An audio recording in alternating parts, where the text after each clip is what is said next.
Uh, no, before we deep dive, we need to understand what is PMBOK 7th edition, Project Management Body of Knowledge 7th edition, because our exam will be from this book, right? Mm-hmm.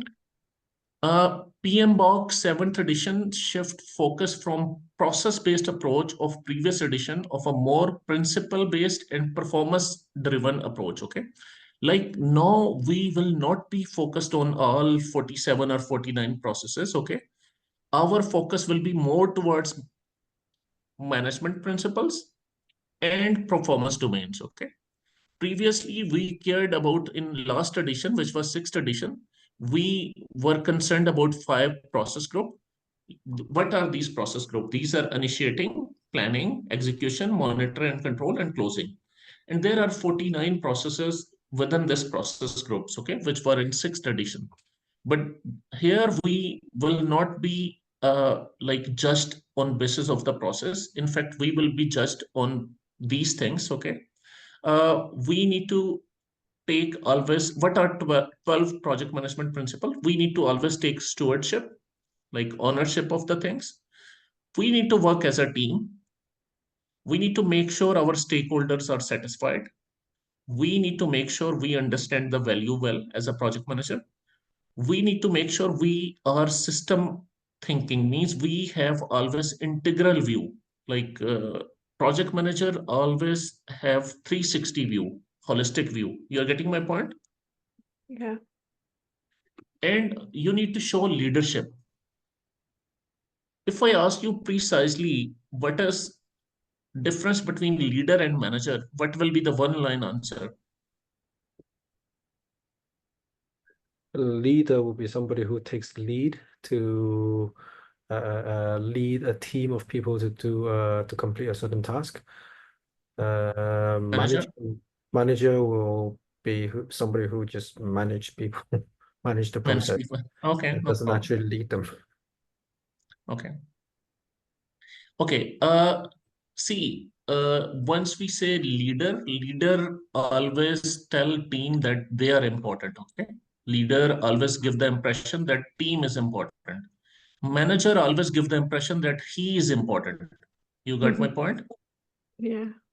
So PMI expect you to be leader. It's not like you always need to be leader. You need to be a hybrid blend of leader and manager, because sometimes you need to be autocratic, right?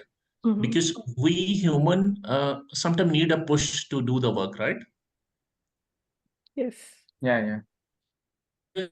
Execute the character of leader as well as manager, and they expect you that you will show more leadership. You will make your team feel that they're important, okay?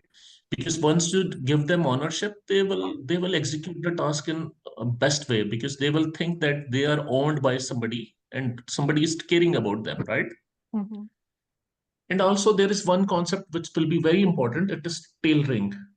Tailoring means every project is unique, okay? For example, let's say you have many processes, you make many documents, okay? But like I said, every project is unique. For example, one project value is $1 million and another project value is $100 million.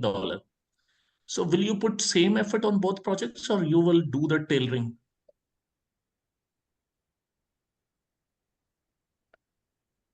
Yeah, You of have course. to, yeah. You have to like customize, right? Customize what's Customize, needed. yes. Yeah. So PMI tell you, dude, you need to be very smart when handling the projects. You can tailor certain processes. You can tailor or customize certain documents, okay? Make it shorter so that you can save time and focus on the ultimate goals, okay? They always advocate that you should be good in tailoring. They expect that you will deliver the quality. What is quality exactly? If I say one line about quality, what will be the definition of quality? Well, that's the credibility of the accuracy of a certain product. Okay. Actually, quality, anything which is fit for use is called quality, okay? Like for example, for some people, any Android phone is quality phone because they think that this is serving the purpose. For some people, they say, I need iPhone, this is quality. So quality definition is like, in general, quality is fit for use, and every individual or every company have their own definition of quality, right? Like they have their specifications. They tell you that I need product according to these specifications, right? And they have quality policies as well. Clear? Yes. Then PMI say that you need to handle the complexity well. Like you need to unfold your project in such a way that it become easy and easy. Okay. Always like do the projects in some structured way so that the things become easy and easy as you execute the project. And then there comes the risk. Okay. Yes, a risk is something which may occur or may not occur. Okay. Risk is always like question mark, that it may occur or may not occur. Okay. Once it is occurred, then it become issue. Okay. You are getting my point? Yes. Risk is always about future, right? For example, you don't need to be afraid from risk in project management. Okay. Risk can be positive, risk can be negative as well. How it should be positive and how it can be negative. For example, let's say you finish your PMP certification in 3 months, you get PMP tag, okay? And then you decide that you should jump in your career, you should change the job, okay? There are two possibilities. Maybe the very good environment will be very good and you will enjoy.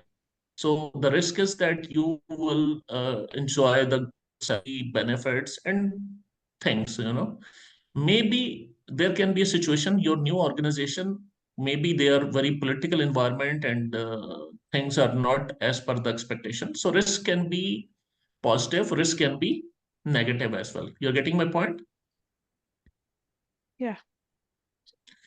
Then you need to be adaptable and resilient. PMI says that always be adaptable and resilient. Adaptable means that you don't need to be afraid from the changes. Okay, if any changes occur in your project, handle it well. Okay, there should be a process to handle the changes. We call it change management process. Okay, this is like where PM comes, where project manager comes.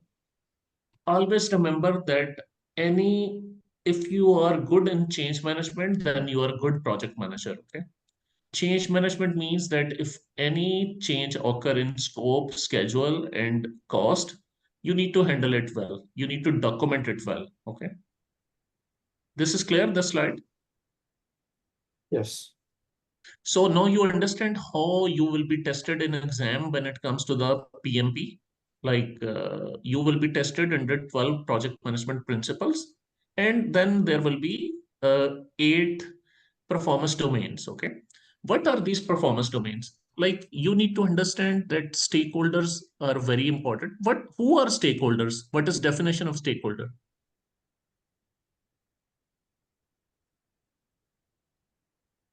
It can be the your client as well, the owners of the company. Yeah.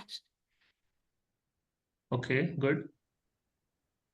A simple definition of stakeholder, anybody who is getting affected by your project, okay, in a positive or negative way, he or she or organization is your stakeholder. You're getting my point?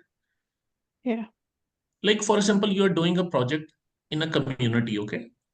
And once you start your construction, there may be neighbors will complain that are your stakeholders, right? The local community authority is your stakeholder. Like people who are working there, they are their stakeholders. Your sponsor is stakeholder, customers are stakeholders, okay? Fellow project managers are stakeholder. End user who will use the building after some time, they will be stakeholder, right? So you need to make sure that you identify your stakeholders well and you manage their expectations. This is what is expected from you as a project manager.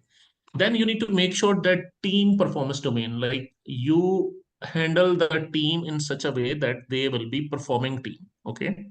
Like you need to make them feel that they are very important. They should be self-organized. They should be cross-functional. Okay. They should have the skills where they can manage the things by themselves. Then another thing which is expected from you, development approach and life cycle performance domain. What comes in your mind once we say development approach?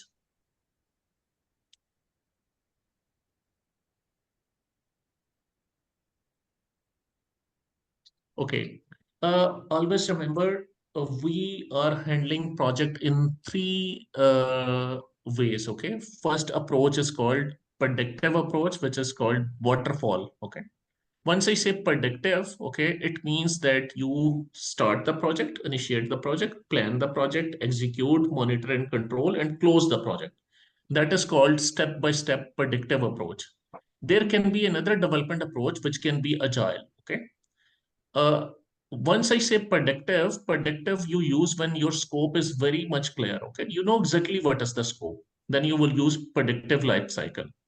If you are not clear about your scope, especially in IT projects or research and development projects, okay, then you need to handle it in an agile way. Agile means that you will do the projects in small iterations or chunks, okay? Maybe you will do 5, 6 iteration.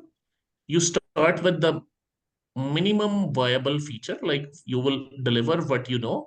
Then next iteration, you will know more details, then you will deliver more features, then more and so on. So this is called agile way of doing things once your scope is not clear. Then third approach will be hybrid. Maybe sometime you will handle the project in such a way your 70% will be predictive and 30% agile, or maybe other way around. You're getting my point? Yeah. Mhm. Okay. Then as a project manager, you need to understand the planning performance domain, like what will be expected from you when it comes to the planning. Always remember, project manager need to make a master plan, which is called project management plan. Okay. All other subsidiary plans will be part of this. Okay. And project manager should have an integral view how to handle this project management plan. If any changes come, then will be work performance domain where you do the execution work. Okay. In the project, you need to understand what kind of reports you will create, how you will make sure that your deliverable is quality oriented, and also you are within the required budget or within required time, within required scope. So these kind of things you will cover in work performance domain as well as the delivery performance domain. And also you need to be good in monitoring and control, which is called measurement performance domain. Like, what is monitoring and control?